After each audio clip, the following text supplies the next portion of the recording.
এই রান্নাঘরে সবাইকে স্বাগত। আজকে রান্না করব নদীর ট্যাংরা মাছের তেল ঝাল। অনবদ্য টেস্ট, একবার খেলে বারবার খেতে ইচ্ছা করবে। প্রথমেই বলবো, খুব ভালো করে নুন হলুদ মাখিয়ে রেখেছিলাম মাছগুলো। আর মাছটা ছিল ভীষণ বড় সাইজের একটা মাছ, পিস থেকে নিশ্চয়ই বুঝতে পারছো। কড়াটা খুব ভালো করে গরম করে তেলটাকেও কিন্তু বেশ গরম করে নিতে হবে, নাহলে কিন্তু মাছটা তোলা যাবে না।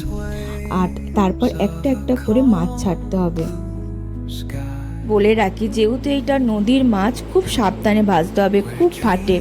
অনেকে কিন্তু ঢাকা দিয়ে ভাজে, অনেকে কিন্তু কড়াই বসিয়ে দিয়ে চলে যায়। আমি কিন্তু ঢাকা দিয়ে লো ফ্লেমে মাছগুলো খুব সুন্দরভাবে ভেজেছি। কাঁচা থাকলে কিন্তু গন্ধ লাগবে। যেহেতু মাছের তেল ঝাল করব, মাছের টেস্টটা কিন্তু বাড়াতে গেলে সুন্দরভাবে ছাকা তেলে মাছগুলো একটা একটা করে সুন্দর করে ভাজতে হবে। মাছগুলো আমার ভাজা কমপ্লিট হয়ে গেছে। এবার আমি ফ্রাই প্যানটাকে ভালো করে গরম করে আবার নতুন করে তেল দিয়ে পেঁয়াজ কাঁচা লঙ্কা দিয়ে আমি কড়ার মধ্যে দিয়ে দেবো। আর একটা টিপস বলে রাখি, পেঁয়াজটা কিন্তু একদম ব্রাউন করে ভাজতে গেলে কিন্তু একটু তাড়াতাড়ি যদি ভাজতে চাও, তাহলে কিন্তু পেঁয়াজের ওপর অল্প পরিমাণ নুন দিয়ে রাখলে জলটা ছেড়ে যাবে আর পেঁয়াজটা কিন্তু দ্রুত ভাজা হবে। আর আমি কিন্তু যখন দ্রুত রান্না করি তখন কিন্তু এইভাবে পেঁয়াজের ওপর অল্প একটু তেল দিয়ে দিই, আর দ্রুত কিন্তু পেঁয়াজটা আমার ভাজা হয়ে যায়। আর পেঁয়াজটা কিন্তু ব্রাউন করার পরেই তবে মশলাগুলো একে একে আমি অ্যাড করে দেবো। আমি দেখো পেঁয়াজটা মোটামুটি ব্রাউন হয়েছে, আমি আরেকটু ব্রাউন করার পর কিন্তু আমি একটা একটা করে মশলা অ্যাড করব। আমি 1 চামচ আদা দিলাম, 1 চামচ রসুন দিলাম, হলুদ গুঁড়ো দেব, লঙ্কার গুঁড়ো অল্প একটু দেব, নুন দেব, জিরে গুঁড়ো দেব, গোলমরিচ ধনে গুঁড়ো, সব মশলাগুলো সব কিছু মিশ্রণ করে কিন্তু অল্প একটু ফ্রাই প্যানের ওপর জল দিয়ে কিন্তু ভালো করে মশলাগুলোকে নেড়ে চেড়ে যতক্ষণ না তেল ছাড়বে ততক্ষণ কিন্তু নাড়তে থাকবো। তারপর অল্প একটু গোলমরিচ অ্যাড করে দেবো। আর স্বাদ কিন্তু দ্বিগুণ করার জন্য কিন্তু অল্প একটু চিনি অ্যাড করে দেবো। আর জিরে গুঁড়ো আমি প্রথমেই দিয়েছিলাম, আর একবার একটুখানি দিয়ে নিলাম। দিয়ে দেখো আমার কিন্তু মশলা থেকে তেল অলরেডি ছেড়ে গেছে।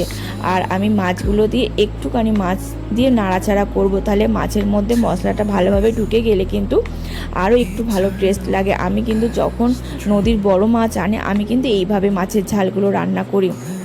দেখলেই কিন্তু মন চাইবে এক থালা ভাত খেয়ে নিই। আর এই মাছের ঝাল যদি দেওয়া হয়, আর অন্য কোনো তরকারি ভালো লাগবে না খেতে। আর আমি রান্নাটা এমনভাবেই করব, গরম ভাতে 1 থালা ভাত কিন্তু সাথে সাথে খাওয়া হয়ে যাবে।